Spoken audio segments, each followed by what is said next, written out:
Hello everyone and welcome back to another Star Wars Battlefront 2 mods video. And today, we are going to be taking a look at a brand new mod by the Spartan CV, who makes some of the best Battlefront mods out there. This new mod brings over 11 new appearances into the Battlefront, some that reuse pre-existing assets in the game, and a few entirely brand new ones. And some of these skins are ones that we've been waiting for since all the way back in the days of Battlefront 2015. And some skins are ones we had in Battlefront 2015, but never got in Battlefront 2. This whole mod pack has skins for heroes, troopers, and reinforcements, so there's something for just about everyone. And before we get into these brand new appearances, please consider leaving a like on this video and subscribing to the channel for all of your Battlefront 2 and Star Wars gaming needs, and check out my last video to see how you could win a free copy of LEGO Star Wars The Skywalker Saga, the Deluxe Edition. So first up, we are going to go over our new hero appearances, that of which we have 4 of. And the first 2 are the Stormtrooper disguises that Han and Luke wear in Episode 4 A New Hope when sneaking onto the Death Star. And these 2 skins have a long history of rumors in the Battlefront community, all the way back to 2016 when DICE released the Death Star DLC, or was about to release it. It was heavily rumored that we were getting these Stormtrooper skins for Han and Luke and Leia's princess outfit, which we did end up getting in Battlefront 2. But ultimately, we never got these skins in either game because the devs didn't want people getting heroes confused with common Stormtroopers, which I kind of understand, but at the same time, I think you could easily spot the difference, especially with Luke wielding his blue lightsaber. The skins themselves are pretty much what you would expect, just Han and Luke's heads put onto Stormtrooper bodies, so it's definitely not legendary skin status. However, it really is providing me some closure for these skins that we never got to see. Next up, we have another 2 skins that are also kind of a set, and they are the pilot headset appearances for Obi-Wan and Anakin. And these new looks are based off of the beginning of Revenge of the Sith when Anakin and Obi-Wan are heading to Grievous's ship above Coruscant.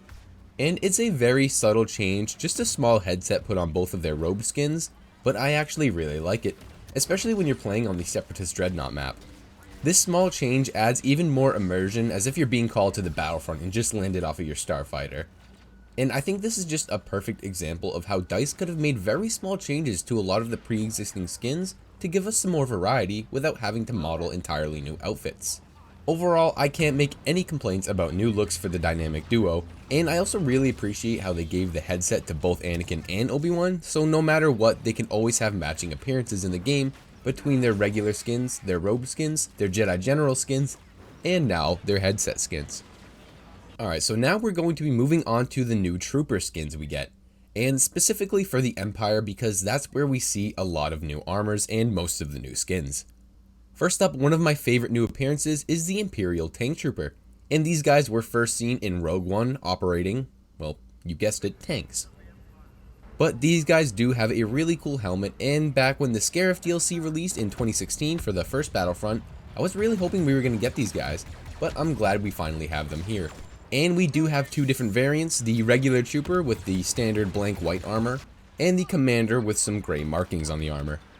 And the second Stormtrooper appearance we have is the iconic Shadow Trooper, and this is another skin I am very surprised we never saw make a return, as these guys dominated the Battlefront back in 2015, and it was probably one of the most popular skins from that game. And there are already tons of mods on Battlefront 2 that recreate these guys, and even a mod that makes them their own unique reinforcement entirely, but it's just good to have them back in the lineup of armors for all of our standard troopers.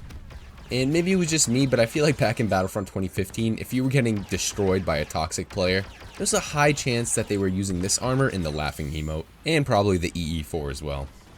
We also have quite a few changes for the Imperial officer.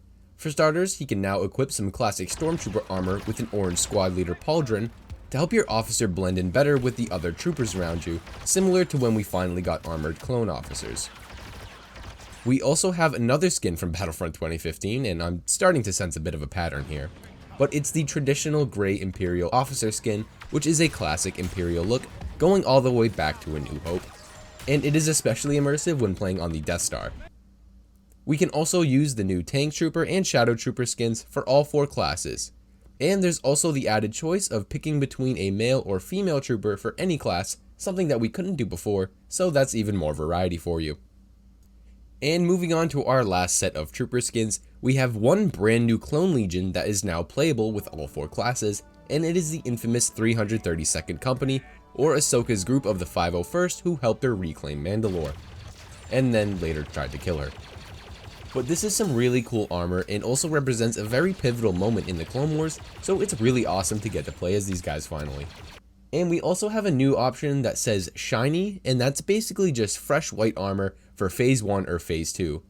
And all this really does is let you play as either Phase 1 or Phase 2 Shinies on any map. Like, for example, before you could only play as a Phase 1 Shiny on Camino or Geonosis Galactic Assault, I think, which was kind of weird, but now we have absolute freedom with our clone phases. And lastly, but certainly not least, we have 22 new appearances for the Ewok Hunter. Yeah, this mod makes the Ewok Hunter has the most skins out of any character in the game, aside from the clones. But basically this just unlocks all of the options for Ewoks that we had in Ewok Hunt, allowing you to choose what fur color, hood color, headdress you want. You could have no hood with a headdress, you could have headdress with no hood, or just have a completely naked Ewok. The sky is the limit here, folks, and now we can all create our own personally tailored and customized Ewok. Battlefront 2 has officially peaked, my friends.